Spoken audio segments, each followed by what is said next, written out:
उकलाना की एक और बड़ी कड़वी सच्चाई यह भी है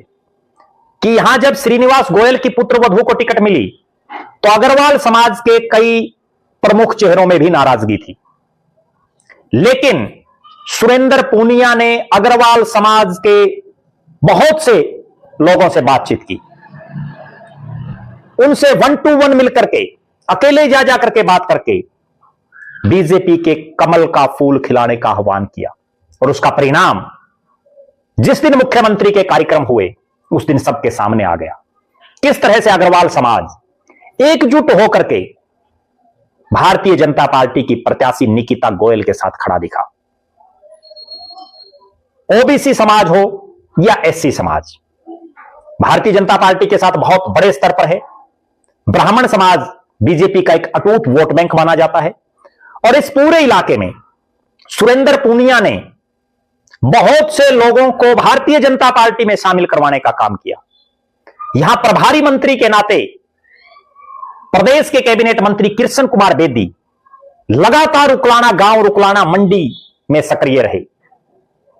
पार्टी की जिला प्रधान आशा खेदड़ हो या उकलाना से चुनाव जिन्होंने लड़ा पूर्व मंत्री अनूप धानक हो, पार्टी के बहुत से और नेता चाहे सतपाल शर्मा चमारखेड़ा हो या जिन जिन भी नेताओं की इस इलाके में पार्टी ने ड्यूटी लगाई, हरियाणा विधानसभा के डिप्टी स्पीकर, जींद के विधायक डॉक्टर कृष्णलाल मिड्ढा हो, राज्यसभा के सांसद और जिन्होंने बंगाल चुनाव को जिताने में एक बहुत बड़ा रोल जिनका रहा,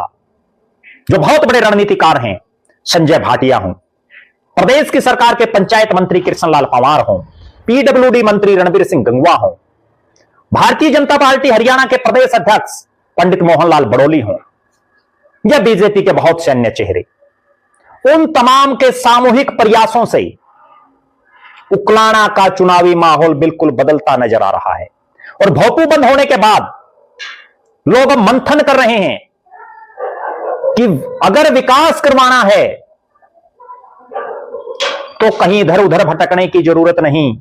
केंद्र में बीजेपी, हरियाणा में बीजेपी, उकलाना में भी बीजेपी होगी तो कई गुना ज्यादा गति से विकास होगा। मुख्य विपक्षी पार्टियां तो मैदान में ही नहीं है, ना कांग्रेस चुनाव लड़ रही है ना कोई अन्य क्षेत्रीय पार्टी। जब कोई पार्टी इस इलाके से चुनाव ही नहीं लड़ रही तो वो बीजेपी का क्या खाक मुकाबला करेंगे। निश्चित तौर पर जिस तरह से बीजेपी अपनी मैनेजमेंट और मार्केटिंग और कामों के बल पर आगे बढ़ती है, इसके साथ साथ अब बीजेपी के पास एक प्लस पॉइंट मुख्यमंत्री नायब सिंह सैनी का हंसता खिलखिलाता चेहरा और उनके काम करने के प्रति ललक और उनकी लोकप्रियता